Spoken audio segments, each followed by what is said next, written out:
Hey, hello. I'm Justine. Welcome to Womanufacturing. Hello, it's Alicia here. I finally came back home from the UK, thank goodness. I was getting a bit tired of fish and chips. Never tired of Indian food, but I'm back. How have you been, Justine?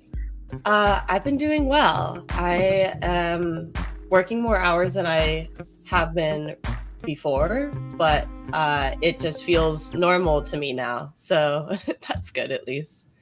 It's the beauty of overlapping with different shifts and trying to get trainings and stuff together. You just kind of have to shift your schedule with other people's schedules, and it works out better for everyone. I Not don't that know a world where I wasn't working too much, periodically. And I feel oh like you thrive on that. yeah. I mean, I'm not full. Um, there's some people's brain structures who really thrive with more pressure than less pressure. I actually don't like having the to-do list. Like procrastination makes me uncomfortable. But if I start a task, I'm gonna stick around until it's done. So, Yes, that grit. mhm.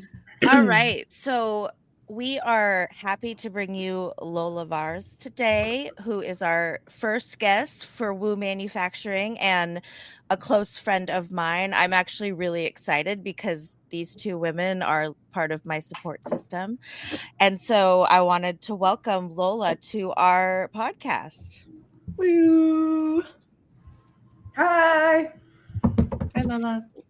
Lola, tell us what you're up to nowadays since you and I both left our last employer where we met and worked so greatly together. Is that last employer he who shall not be named? Do we not say I his name? mean, I don't give an F. I'm I cool at signed a calling weird it. piece of paper that Did it have meant three nothing. sentences on it? Yeah. Yeah. Did it have three sentences on it? And then the guy who shall not be named folded it up and put it in his pocket, and you went, "Okay, HR has it, so we're good to go." Oh my God. It was I like signed that same piece of paper. It's like I was there. the Yeah. And then paper's he just went like, off on his please suck my dick. unicycle. That's it. It's like, Yeah. be nice to me. And you're like, I'll be as nice as you were nice to me. Yeah. He was mostly like, doesn't seem like you think I'm the smartest boy in the world. You're out. And we were like, okay. Yeah. Yep. we love a threatened head authority. It usually makes everybody thrive. It usually makes the team really trust each other. It usually moves you forward quickly. And Justine, you know how it goes when CEOs try to argue about actual engineering and facts with Alicia Lomas. It goes really well. I mean, there's different styles of people, but if you are actually the smartest person in the room and usually right, like you can still navigate it wrong. And if you aren't the smartest person in the room, you certainly will navigate it wrong. I would just like to call into question the smartest person in the room as being the person with the PhD in whatever. I'm like, the smartest person in the room has been to therapy and has an EQ that is like equal and or greater than their IQ. And if they don't have that, they have no fucking like place being in leadership. I'm so sick and tired of like, but he's a genius. I'm like, no, he's not. He doesn't know how to look at a person and like not be a piece of shit. That's not a smart person. That's a bully or an insecure person. I'm so tired of the tech, like sort of script that's like, well, but he's a genius. No, he's not. He's an asshole. Like with it doesn't give you a pass or whatever. I don't think it should give you anything, but it doesn't even give you a pass. It seems to give you a license, like an elevation in tech. There's this like elonification of like, if I make up rules that defy thermodynamics and then tell people they're stupid for not meeting them, I'm a genius. I'm like, you're just a dick. Like, it's not interesting. I'm not wowed by you. I'm frankly at this point very bored by the typical nature of this. Just like, oh my gosh, people are still interested in this. Like, I'm not interested. It's still working and it's still happening. And I feel like this is therapy for me because I couldn't agree more. Oh my gosh. They'll scream first principles at you and you're like, I don't think that you understand. Yeah, it's Oh like my gosh. the analogy that I use is like they're like those First Amendment, Second Amendment guys, you know, and you're just like, do you know how many amendments there are? Because this like first and second one seems super important to you, like the most important. But I just want to like open up the conversation on like there's a bunch of other amendments. First, you've interpreted the first two kind of wrong. Also, you're obsessed with them. Like get another hobby. And then the same thing with those first principle guys. I'm like, do you know how many principles there are? Do you know? They're like, well, the first one only matters. Yeah, I'm like, you sound like a fucking like broken record with this first principle. And they don't even know what they're talking about. They just throw out first principles while they're telling you to do something extremely unsafe. Yeah. Yeah. Well, unsafe is in the eye of the doer, you know. They're like, oh, you just do this. And I'm like, I need to translate to you how what you think is going to happen physically occurs, because there's a difference in how you think this is going to happen and how people are actually going to be executing it, you know? Yeah. Absolutely. Well, and they think they're like so smart. They're just like, according to what? Some code or some rule? And you're like, yeah, okay. Like, I understand you're a real out of the box thinker, but some of those are there for a reason. You know, when you see a sign and you're like, that's up because somebody fucked up. A lot of those codes are there because somebody fucked up, because somebody got dead from mixing those two activities. Yeah. Like NEC and don't get me wrong. I don't like rules that shouldn't be there. I'm the first one to be like, seems arbitrary, fuck it. But I mean, you can push back, but like they're design principles that protect you. Yeah. That were learned through hard lessons. And when you're dealing with hydrogen and doing stupid stuff like putting zirconium sensors in a hydrogen line and thinking it's okay, even though they're not rated, and arguing with me until the woman that studied explosions did the calcs and finally understood what I was bitching about. Oh my goodness. Oh, I'm so glad to be But in an environment like that, you can't get somebody who can do those calcs to do it because they're just a yes man. They're like, well, he's a smart guy. I'm just like, are you not? Like the complicit behavior of so many women in that chain is for me what's so challenging. I'm just like, oh, I don't have to worry about the men I work with degrading me, like dehumanizing me, not listening to me, like, you know, calling me demanding when I'm simply being direct. I have to worry about the women that they have like circled themselves with who are in a hero worship relationship with them. I'm just like, really? We're doing this? Like, I feel like so disappointed so often by like half of my female coworkers, which is such a bummer. Like, do you think it's the chicks? Feel that way. Do you think it's the chicks, or is it like who they chose? Is it the person? Is it the person themselves? Is it the group of people, like, you know, quote unquote women or women in women in STEM, or is it like this particular subset who like were able to survive the environment, right? Because I think you are both outspoken and you are both not there, and you are both women. Yeah, and there's a third woman I would put in that category who's no longer there. And one of the women who's still there has a visa situation. So it's like there are lots of like factors around that kind of behavior, and I think some of it is a protection mechanism. Like you have to protect yourself in those situations. And, you know, that's, I think, what a lot of people do when they see an injustice. They go, well, if I speak up, it could fall on me. And that's a common protection mechanism. And I don't blame people for that, especially groups of people who don't have anything to lose. Like, you know, it's very new in my life that I have the financial security to risk things. And that's not the reality for a lot of people. And you have to have that to risk losing your job by saying when something's wrong. And so I don't think it's purely gendered. I think a lot of it has to do with, you know, those factors. But I do think there's a personality type that once they align with a system of thought or leadership, it's unquestioning. I mean, you see it in all kinds of different places. Like, there's this podcast that I haven't listened to, but so many people have brought up with me. So I don't know the name of it, but I'm just going to mention it. It's about cults and what like categorizes a cult. And the cult of tech, I think, is a really like, it's really like its own subset. And I think that much like some people are prone to getting into cults for, new age spiritualism or, whatever it is that they want to be in a cult, I think that tech scratches that itch for a certain subset of people who are relatively high achieving, but not very strong personality. They don't have a strong self sense. Mm-hmm. And it really scratches that itch. They're like, oh, I believe in this. I believe in going to Mars. I'm just like, why? And they're like, well, it's good for blah, blah, blah, blah, blah. I'm like, is it? Yeah. And there's no real critical thought around that. And I think that cult of tech is really present. And I think men and women ascribe to it. You have yes men of both genders. I was going to say, like, to answer the original question about, is it a certain type of women?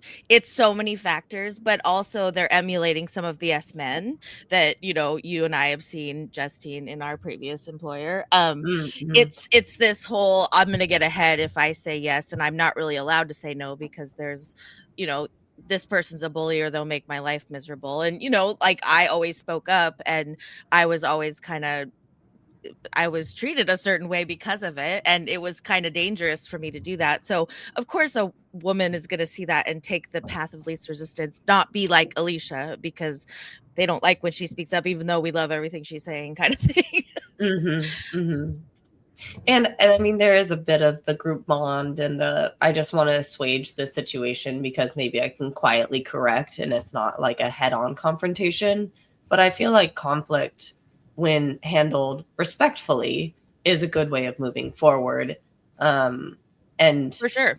Yeah, the yes man, I mean, we're not talking to yes men here today, but it doesn't move us in a collective direction. It just kind of lets the hierarchy speak. And that's it's never complicitness or whatever that word is. Complicity. Like complicity is just such a good word for it. And it doesn't evoke good feelings when you say it. So, and then the particular women that unfortunately got kind of sucked into it in, I think, where Lola and I work, from my perspective, were being kind of manipulated too. Go back to the bully, and he saw that he could kind of have power over these women, and it was kind of sad to see, to be very honest. Well, I think there's also like a lot of unlearning that women need to do in this world to not be complicit in the poor behavior of men. And it's not a rewarded behavior. Like, God forbid you're straight and you hold men accountable. Like, I sort of skate past that because I don't have to have men as my like equal in romantic partnership. So undoing that for me had less cost in my personal life. But a lot of like straight women move in the world and like they have a partner at home whose feelings they put before their actual opinions. Like, that dynamic is really present in a lot of male and female relationships. And of course you bring that to work, and you have these faux kind of like marriages at work. People talk about their work wives and their blah, blah, blah. And like, there's a lot of hand holding that women still are asked to do in the workplace. Even me, I look so not like a lady. And I will watch one of my male coworkers at different jobs, like, be very direct, be very like, absolutely not, or this or that. And if I even if I even skate close to being that direct, I will get a talking to. And like that kind of like tone policing that happens to women, like, we're aware of it. Like, we know. And the further away you are from somebody who can tolerate that kind of conflict that happens when you speak your mind directly, I think the more apt you are to seek protection in that relationship with the frankly almost all the time male leadership. And it's deeper than tech. It's the cultural way that men and women are taught to behave with each other. Men are like, these women will take care of my feelings and they will make me feel better about my bad behavior. And women are like, that's part of what I have to do and it keeps me safe. And that's like a really dysfunctional thing that we're still seeing. It's not like that's not happening in personal relationships. Like, I watch men and women do it in my life who I like, who I'm friends with, like straight couples that I'm, and I watch like I'll watch them show up to a birthday party and like they'll give a gift and it'll be a card written by the woman, signed by the woman for both of them with a gift clearly picked out by the woman. They're friends with both of the people, like just the amount of like emotional caretaking that women do in those relationships, it carries through. It's like, it's so much deeper than just what's going on in tech at work. And I think that's why it's so hard to get rid of it, is because it's so deeply entrenched. So it's I think you're absolutely right. And I think it took me to a point in my mid 30s to actually start understanding that I was complicit for a long time. I mean, Alicia was always gonna speak up, but it was not as much as Alicia does now. And so I would let people sexually harass me at work and just be like, it's fine. No, I'm not gonna escalate this because people will look badly on me or something. I would just like take it and let people do that to me. And I was like, I guess this is just how it is. And then at some point I realized that I actually can take my power back. But it was then, since then, I've been fired 3 times. So, let's talk about whether it's safe or not. It's probably not, right? Yeah. So I'm just really appreciative that you're bringing all this up, Lola. It's again very therapeutic for myself. Yeah, for sure. Well, and I mean, in those situations, you have to make the choice of like, am I going to escalate this from discomfort to possibly like to violence? Like that's the decision that women make when they decide how they're going to deal with that situation. And there's a lot that we as women bring to that. Like those of us who have sexual assault history or trauma histories, it's like, there's a lot of fear because you know how wrong it can go. And it's like, that makes it really hard to advocate for yourself in a situation where you've been shown over and over again, there are 2 options. One is very uncomfortable and potentially will cost you your job eventually. And one may cost you your physical safety. It's like, that's the calculus we're doing all day while we're also at work doing math. It's like, why do we accept this? Well, there's a weird line where I have also experienced sexual harassment, and I have also beat myself up about how I handled it later, because some things, like the pet name on the floor, become like, do I need to drag out the soapbox and stand on this and explain to these males, most of them who are older than me, that this is an inappropriate way of conduct and that it diminishes our voice and that it becomes threatening, even though it doesn't seem threatening because they don't hear or see the impact? Or then you flip on yourself and you're like, why am I not only being treated this way, but now it's also my responsibility to correct it, which puts more strain on my ability to just get the job done that I'm trying to do. So it's really tricky because it's like, where do I draw the line of like, I'm joking around with the guys and, they're diminishing respect of me or respect of my people. And it's a squishy living gray zone.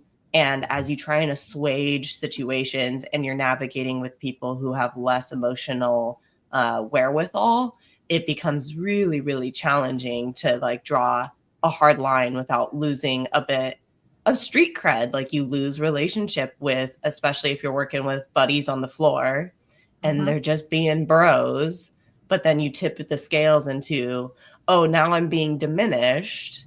But they don't necessarily think like, I'm being a dick to Justine. They're thinking like, they're not thinking at all. You're being uppity, Justine. Yeah. And you're like, and I had this experience.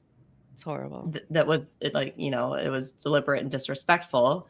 And I was like, I just want it to go away. Like, I don't really want to hit this head on because I just wish that it didn't happen. And it makes me so frustrated that it now becomes like this action was done to me and now it's my responsibility to fix it. Like that's shit. That's a crock of shit.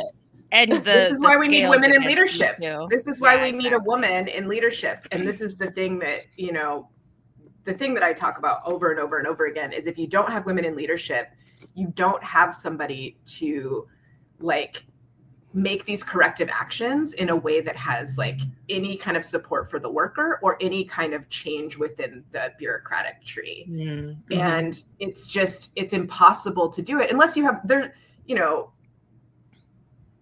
I always go back and forth on like, yes, all men, because like not all men, but like most of them, like almost all of them, like it's very hard to get a guy to understand like that tone policing women is harmful, that it actually decreases their safety and decreases their efficacy. Like if you're gonna tone police a woman at work and she's gonna spend so much time trying to figure out how to say something all the time and how to be clear in the requests that are mostly in her absolute purview to make, like it's exhausting and you're not going to get good work. And I said that to somebody one time and they were just like, you're also asking men to police themselves by not saying these things. I was like, the things I'm saying are not harmful or predatory. The things I'm saying are merely not dressed in sugar and sweetness and like support for how you might feel about them. I'm trying to have a technical conversation where I can like openly give feedback about the technical direction of the project. Like, I'm not talking about like what you're wearing or my feelings about your appearance or like all these different things that are like deeply personal. And that's the kind of thing that a male supervisor says to you. A female supervisor knows exactly what you're talking about and knows exactly what just happened and knows the nuance that just went on and understands how you feel because it's happened to them. Yeah, I was going to say, though, I've been lucky enough to be around some men, though, that were complete allies and would, if they saw that behavior, step in and speak up. And, I think they get put, they have to be brave to do that, too, because they're potentially going to alienate themselves by siding with the woman. But it's, I'm just happy that they do it. I'm not saying it's harder than being a woman or anything, but I do want to call out my allies and say that I've had some really, really good ones that literally wrote letters to the CEO of my company to be like, why are you treating her so bad? She's really good kind of thing. So yeah. I mean, and that's wonderful. The benefit of an ally is that there is a good and different perspective on it. The trick of the matter is that there's a special place for the experience of being a woman that's going to give you the wherewithal to understand and recognize some of the signs. Allies, I've even have some people who they think of themselves as allies, but they don't recognize their misogynistic blind spots. They'll say something that's kind of shitty and I'll point it out and they'll say, I love women. I wouldn't want to threaten women. And I was like, I'm not saying you're doing it intentionally. I'm saying that you're not navigating with intention. There's a difference between bumbling through and hurting people, which is still a true impact, and being like malicious about it. I think it's not as rare as we would like it to be, but it's pretty rare to be outwardly misogynistic and like intentional about it. Now it's just the quiet misogynism that people are just like, I'm not sexist. I'm like, it's like being blindly racist. Like we're all kind of fucking racist. Like we need to just acknowledge that, you felt uncomfortable around this person for whatever reason, and you're not bad for it, but you do need to acknowledge it. Yeah. Yeah. And make corrective action. Yes. And, like I've had some pretty good male allies at work, few and far between, like very, very few and far between. And the best one I ever had was really, really good in that he knew to ask me questions. He would go, how do you want me to deal with this situation? Like, like somebody would talk over me in a meeting or I would make a suggestion and it would clearly like go over somebody's head. And he would like close the microphone and be like, so they didn't understand what you just said at all. Do you want me to redirect to you or do you want me to restate it and then remind them that you brought it up? That's kick-ass. And like, what a good guy, what a good like way to ask that question, because, it's like, he's sensitive to each one of those solutions is a decent solution, but depending on the tenor of the meeting, it could be, whatever. And he was really good about that, but he was also like a dude's dude. He was this like muscly, like, like shaved head, like guys really like, he was like a bro guy outwardly. So men would talk to him. And there was a supervisor that we worked with who just went on and on about how awful I was. I'd had a run-in with their prototyping shop where they'd made me something not to spec, like pretty far out of spec. And they just made one. And I was like, cool, we have to make 50. Let's make corrective action so we don't make 50 of these. And they were like, we think it's good enough. And I was like, well, it's not to the drawing and it's not within the spec that I need it to be. So like, let's make corrective action. And instead of them doing that, they were like, she's demanding, she insulted our workmanship. And I was like, or did I, as the lead engineer on this project, just give you feedback on the like fabrication process, which is well within my, like, I'm so glad I saw the first one so that we didn't have 50 of those. So we didn't have to make 50 more. Like, in my mind, we did a good thing. And they were like, never in my entire time here has anybody been so insulting to our crew. And I was like, wow. All I did was literally say, it's not within spec. I'll come down tomorrow and we can troubleshoot how to work up a jig so that this doesn't happen. Easy. What can I get you to make this easier? Like, all the things. Like, I've never had a run-in with a fabricator in my entire career, I would mention, because I know how to fabricate, so I understand how hard their job is, and I defer to them on design. I asked them for design input before I sent them drawings. I did everything right. I did everything that not even any of my male coworkers do. And what it came out to was me talking to them about it first made them think that I didn't know what I was doing and was asking them for engineering help. That's how they posited it. And then when I did that, I was demanding. They were like, she doesn't even know what she's doing and she's being demanding. And I was like, oh my God. So the like VP of production talks to this guy that I was friends with. And he was like, she did this and this and this to my team and blah, blah, blah, blah, blah. And my guy friend just listened. And then he calls me and he goes, I just wanted to give a stop to you. I'm going to talk to HR. And I just wanted to tell you what just happened. And, it's totally inappropriate for him to be discussing employees with me. I'm not his employee. We're not equals. He's the VP. I'm an independent, like, individual contributor. Like, this was totally incorrect. But that was like 100% what he should do. Like, he did that perfectly, like picture perfect. But first he called me and was like, I really want to escalate this to HR, but I want to check in with you on it. I was like, wow, who taught you? Like, what happened there? Like, so I'm just like, well, this guy, he's in his 50s. Like, he knows better. And like, what is missing from the other 98%? Because there's a lot of like, how would I don't even know. I'm just like, the thing is, if you're paying attention, you know, like, I watch people who know. So that's the hard part for me with like, what do I do? How do I be an ally? I'm just like, well, you can ask questions, because like, that's what this guy did. Even though he like knows what he's doing, he still participated in this process. He involved you. Yeah, he involved you in the conversation. Because he thought of me as an equal human and coworker, not like an issue to be managed, like a boundary to their fun and progress. Yeah, I was just like, I don't really, it's possible, but it's very few and far between. Like, so listeners, be allies. Well, I love what you just said. It's like, you saw me as a contributor and an equal, not as an issue to be managed. And it's challenging when there is some validity to being upset that what you did wasn't up to snuff, right? And then the gut reaction is defensive, which should be a moment of reflection, which, to be fair, when I get defensive, I don't just pause and reflect. I start like stabbing. But yeah, it's just an interesting concept around like their perception of you already set their response to how they were going to respond to you. And the defensive thing just bugs me, because I was going to get us back on track, but now I've got to go down this rabbit hole, because, you know, when I push back on the higher ups at places, then the thing that's said about me is that I'm defensive, you know, and I'm not providing.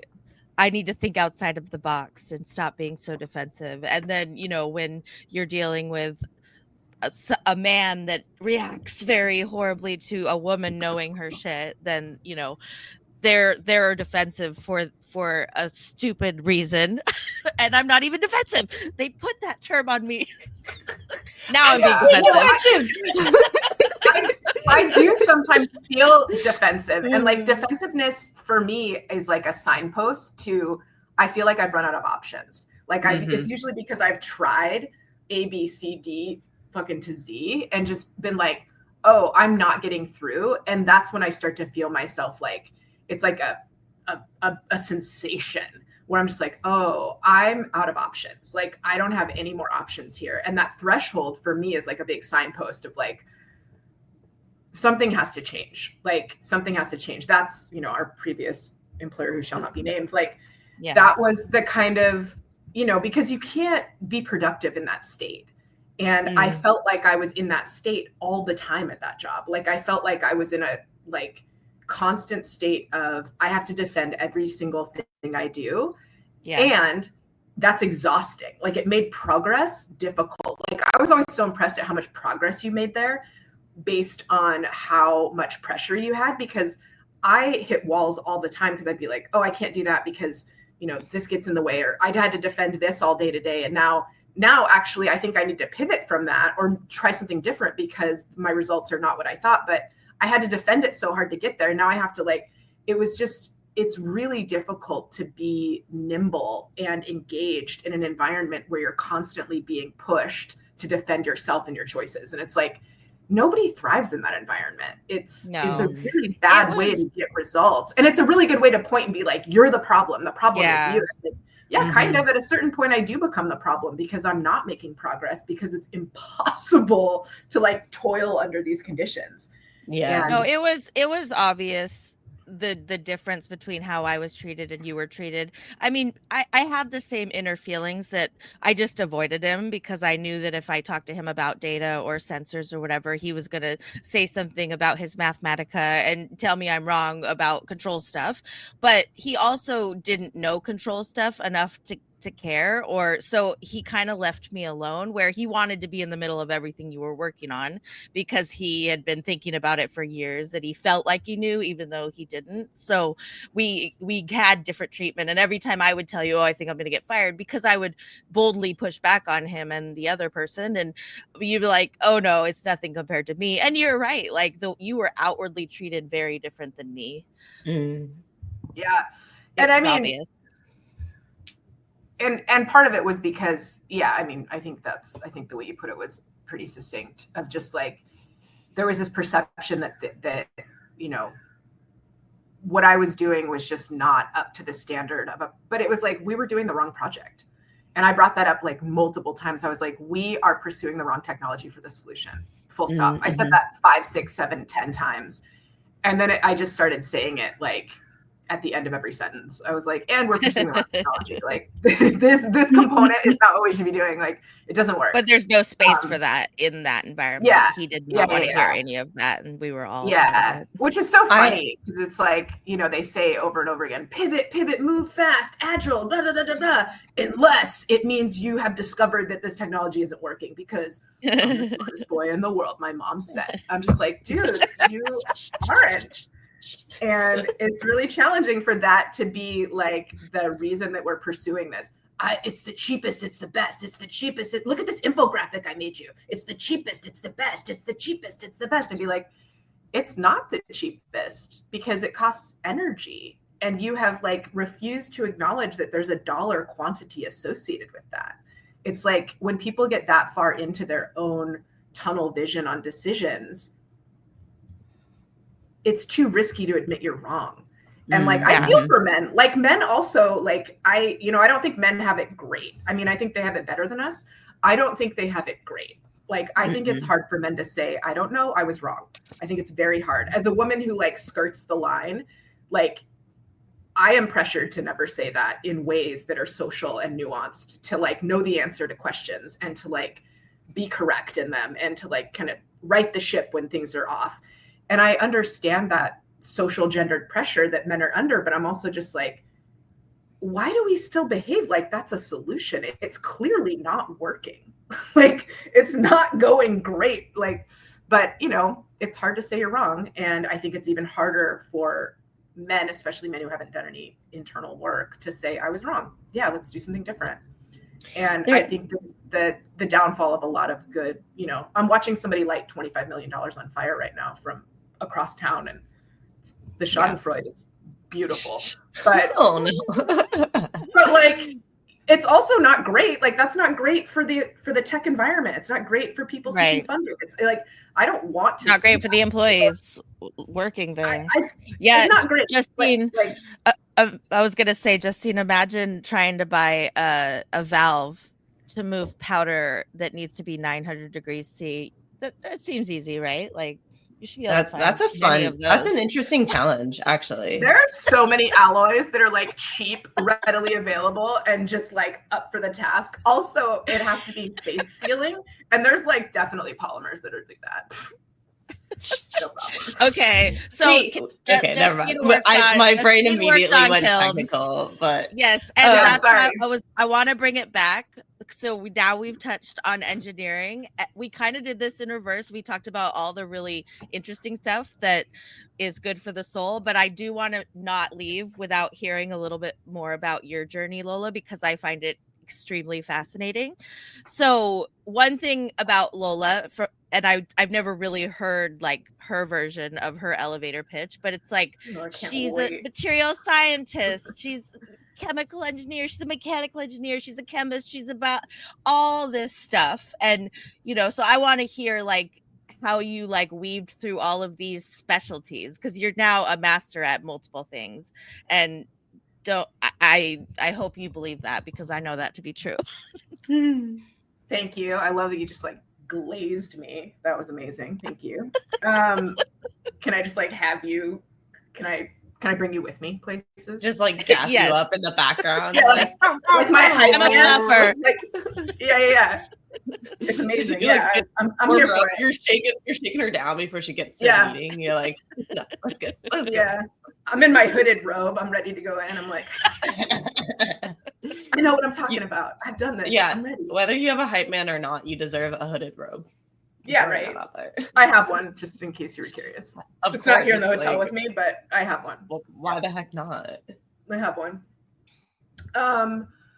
Yeah, how did I weave this weird path? I mean, yeah, this is always an interesting question. And I don't feel like you can talk about it, or I can talk about it at least. I probably could, but I actively choose not to, because I think it's really important to represent kind of like where I come from, and something that people I think are squeamish about talking about. I grew up with two parents who didn't graduate from high school. Education was not something that people in my house talked about. I didn't really know what engineers did until maybe after undergrad. I left home at 13, and I was independent from 13 to 18. And then I went to college. I don't know why. I don't know how. I mean, I could kind of go through like the minutia of how and why, but statistically speaking, all of those things are pretty unlikely. And I did those things because they were valuable to me. And I always kind of tag this, like kind of couched within all of that. I have a lot of privilege in the world. Like I move in the world with a lot more privilege than a lot of people who come from the background that I just described. Like one, I'm white. Let's just say it out loud. I'm white. Yeah. I have a higher than average IQ. That's luck of the draw. That is like a luck of genetics, and I'm forever grateful for it. I also have the kind of brain that does well at school. Like I was always good at school. I am good at tests. I have a memory that is shockingly good for who knows.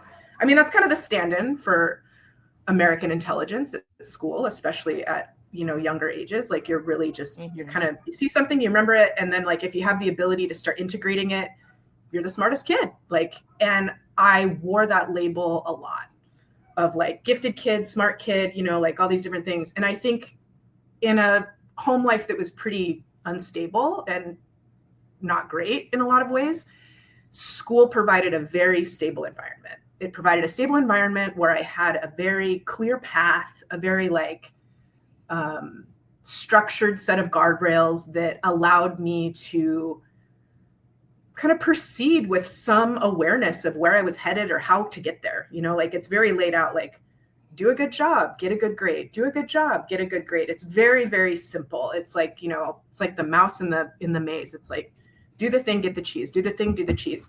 And like, I really took to that. So it provided a lot of safety and it provided a lot of structure. And when I got to school, when I got to college, I was like, oh, you have to start providing your own structure. Shit. Okay. Like, it's so funny now when I talk to like my interns or people with kids going to college, and, I outwardly people meet me and I don't think they're immediately like, like I pass as middle class. Like I pass as somebody who had parents that were encouraging or whatever. So parents will be like, I really want my daughter to go into STEM. Can you talk to her? And I'll be like, you actually don't want me to. like, you know, have you tried being intrinsically motivated and like school? Have you just tried that? Well, and the thing that I did when I went to school was like I followed my like this is interesting gene, which is like not what you're supposed to do. I think it is rewarding. It's been very rewarding for me personally. But I started out as an art major. Like I went to university and I was an art major. I studied ceramics. I took printmaking. I took figure drawing. I loved it. I had always been the creative kid. You know, I got good grades, but also like I was a creative kid. I had a foster family my last year of high school, and my foster mom, who, you know, I didn't understand at the time that she was like being a really good parent. I was just, you know, I didn't really have a framework for that. But, you know, like she, for Christmas, the year that I lived with them, she got me a set of ceramics classes at the local community college. And it was taught at this guy's house out in the middle of nowhere, like in rural Alaska. And that was such a gift, you know, like she saw that I was interested in that. And she did the thing that a parent would do, which was encourage those interests.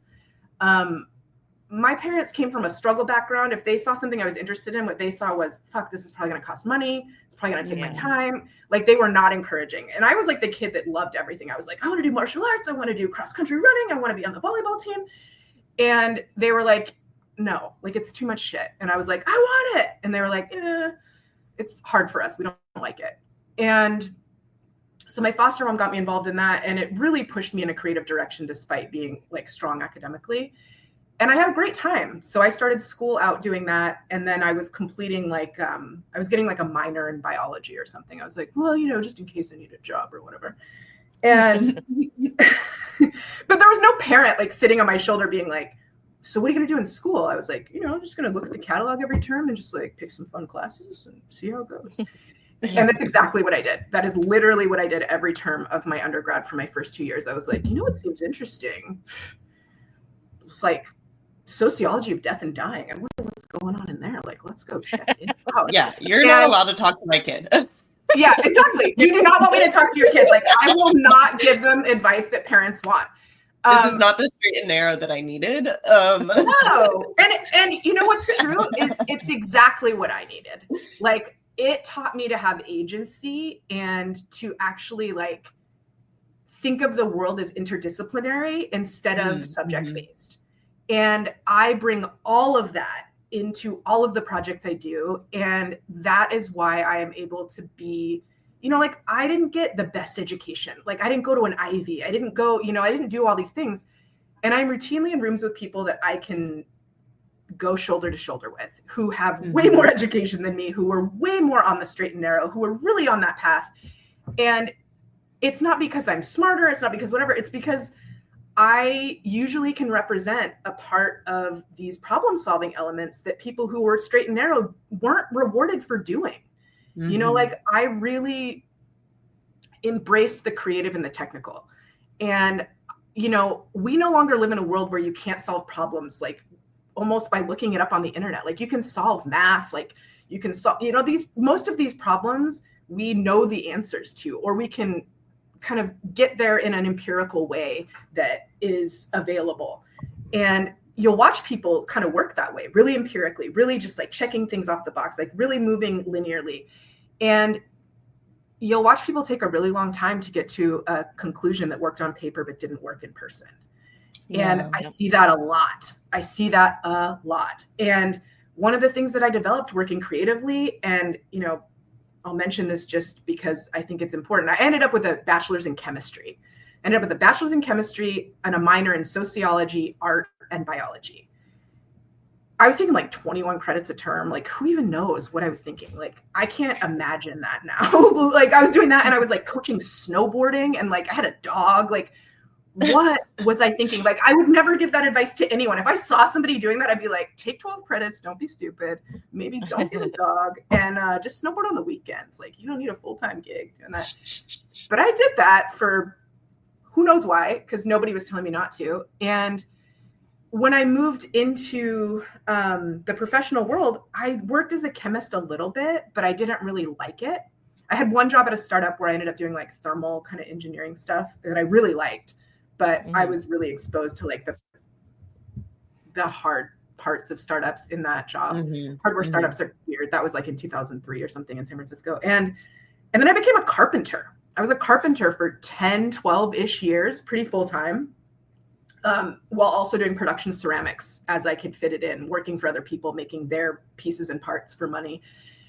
And those physical practices taught me to problem solve in an experimental way that I don't think engineering on paper would have ever taught me. So by the time I got to graduate school in Corvallis at 34 or whatever, I was like primed to really solve problems in a physical space. Like I belong at a hardware startup because I know how to build something, and you get this like spidey sense. And somebody told this to me kind of early in my carpentry career, and I was annoyed by it when they told it to me. I was like, "Fuck you, I don't like it." And he said, the thing about these projects are at any moment you can have to start over all over again. And the sooner you learn to identify that moment, the better you're going to be at your craft. And I was like, whatever. Man, that guy was right. He was super right. That was so true. And I think about that a lot when I am doing hardware development, and where you need to it's like this like tingle almost, where you start to know, like, I'm fixing more problems than I'm preventing. And if you start fixing more problems than you're preventing, you're no longer in first principles. Like that's a really good indicator that you have you have gone too far. You're too far adrift. And those kinds of like intuition things, like I don't think you learn that in school. I'm gonna restate that in a more sure way. You do not learn that in school.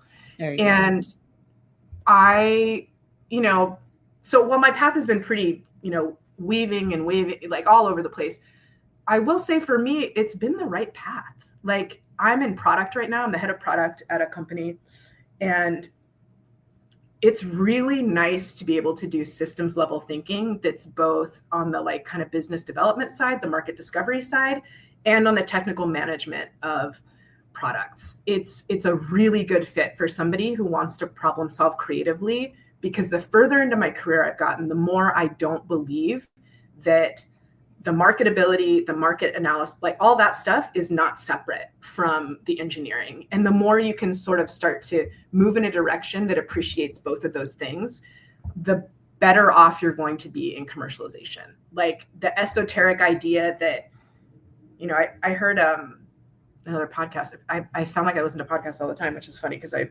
actively don't right now because of the lay manosphere.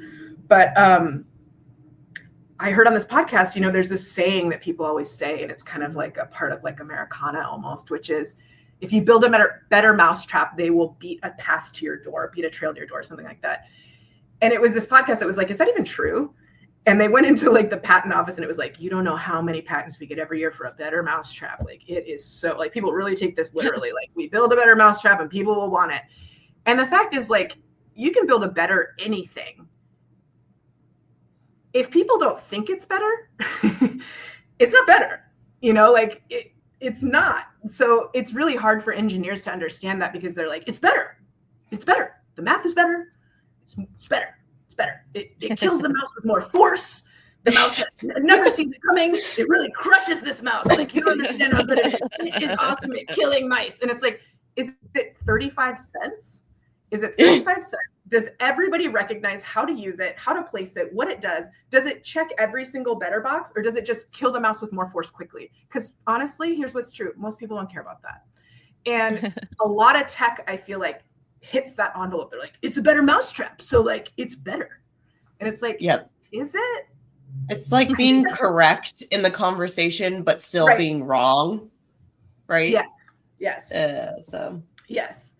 Yes. And well, and it's also like, it's that social dynamic of like, you can be right, but do people want to be in the room with you? And like, and I think that's kind of true about some of this other stuff around like the better mousetrap. Like, you can be correct. It kills mice faster. Like, that is an empirical fact. Like, your studies have shown side to side, old mousetrap, new mousetrap, so fast. But does everybody in the room think that matters? Or is it just you? Are you like this island of, this is the one thing that matters? It's like, yeah, you can be right, but like, did people want to work with you? Did people agree with you? Do people think, is that a mutually held belief or desire with the greater world and good? I think that's missing so much from tech. Like, we're going to Mars. I don't fucking care. Like, yeah, I'll say that loud and like all so the resources and, are here. I hate space. Also, not all the resources are here, but like we have hungry people here who can't feed their families. And use the resources want to go to intentionally here.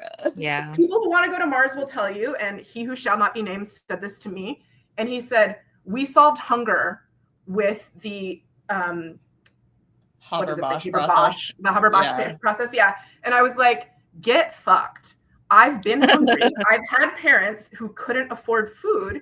And I have lived in systems where our food stamps could not sustain a family that they were supposed to. I was hungry in the United States.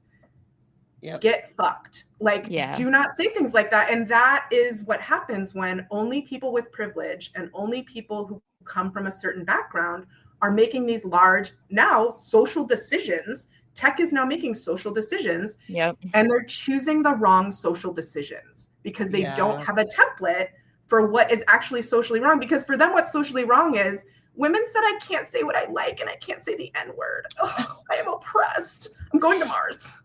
Fuck it. I'm leaving this planet and I'm going to Mars. I'm just like, cool. But I'm going to make it sound really cool so I can get a lot of money and then surround myself with a bunch of yes men that tell me I'm the smartest boy in the room. Like, I'm bored. I'm bored already. I've heard you before. It's not interesting. I'm bored. Like, tell me something I haven't heard before. I'm waiting. Yeah. It's just I love the recheck of, are we solving the right problems? Because there's and to your point of, when do you restart a project? Like, am I solving the right problem in the right way?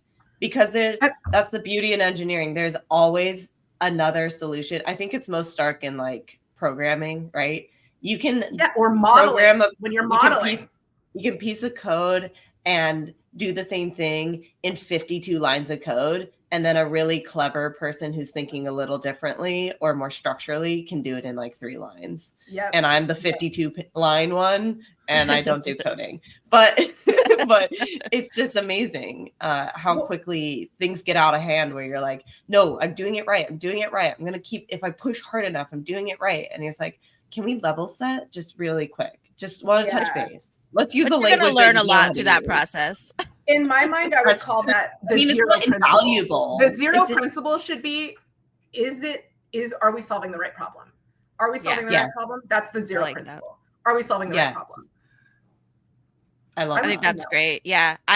So Lola, I know you have to be somewhere, so I'm going to wrap this up. Thank you so much for being here. We could talk. You're coming back on. I mean, it's just decided.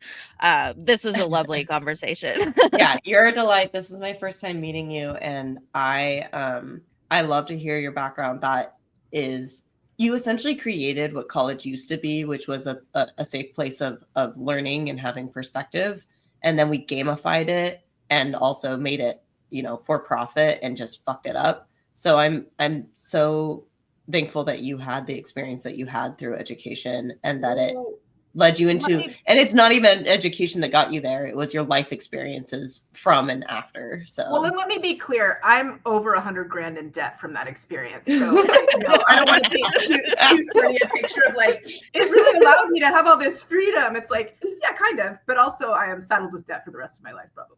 But your journey has been incredible, and you are made for startups, and I'm glad you're at a spot that's, using you to really help them in the right spot. It sounds like it's going well, so I'm happy to hear it's a good fit. Yeah, I'm excited to find a way to work with you. I keep trying to find a need for controls, and actually I do kind of have like a project that I want to talk about. Oh, we'll talk. All right, thank you, Lola. Yeah, thank you so much. It was a delight meeting you. And yeah, would love to have you back on the pod sometime. All right.